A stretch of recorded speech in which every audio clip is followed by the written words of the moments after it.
On March 25, 1911, a fire broke out in a bin of fabric scraps on the 8th floor of the Triangle Shirtwaist Factory in New York City.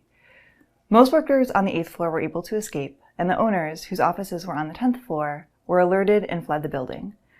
No one told the 200 workers crammed onto the 9th floor. Onlookers watched in horror as factory employees, most of them women, jumped to their deaths rather than wait for the fire to reach them. They were trapped in a building with an inadequate fire escape that collapsed under the weight of workers escaping the building. Their employers kept all but one door locked in violation of New York's safety codes because they were so concerned about preventing their workers from stealing from the factory. 146 workers died that day. The fire focused attention on the labor abuses that many Americans faced, with working-class women leading the fight. Before the late 1800s, clothes were mostly made by hand at home, or for wealthy Americans, made to order by skilled dressmakers. Clothing was time-consuming to produce and expensive to buy, so most Americans only owned a few pieces. The invention of the sewing machine and the factory system changed all of that. Shirtwaists, a kind of blousy, lacy version of men's button-up shirts, were one of the first fashion trends that were produced in factories, mostly by immigrant women who were paid very little and were often denied basic safety protections. A young woman who worked in a garment factory said of her working conditions, "Unsanitary. That's the word that is generally used, but there ought to be a worse one." The Triangle Shirtwaist Factory was owned by Max Blank and Isaac Harris, known in New York as the Shirtwaist Kings. Blank and Harris didn't hire the garment workers directly, but instead hired subcontractors who were in charge of their own workers. This system basically allowed Blank and Harris to keep themselves off the hook for any worker mistreatment that happened in their factory, even though they were profiting off the clothing that was produced there.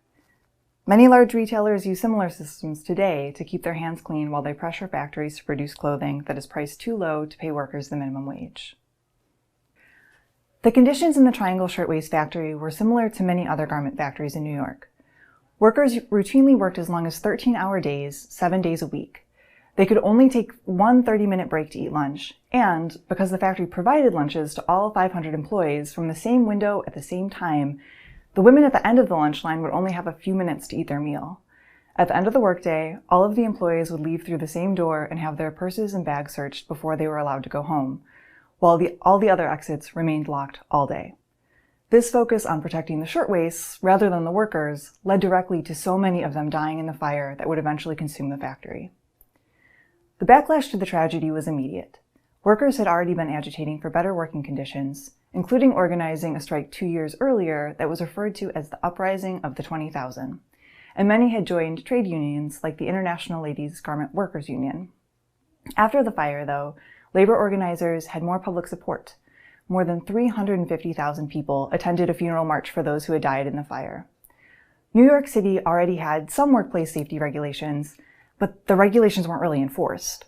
Pressure from activists led to the creation of New York's Factory Investigating Commission, which immediately started inspecting factories and enacted laws related to safety and sanitation and placed restrictions on employing children. The fire led to the creation of many workplace protections we have in the US today, which still aren't perfect. In 2016, in fact, the Department of Labor found that 85% of garment factories in LA, the current hub of US clothing production, routinely broke wage laws. However, there are now laws and regulating organizations that can hold employers accountable for violating workers' rights, and many of those are the direct or indirect result of the Triangle Fire. In fact, Frances Perkins, the first woman to serve in a presidential cabinet role as the head of the Labor Department under President Franklin D. Roosevelt, witnessed the Triangle Fire, and she credited the horror of that day for her ongoing dedication to improving the lives of working people. As Secretary of Labor, Perkins helped create the Social Security system, national minimum wage laws, and the national standard of the 40-hour work week.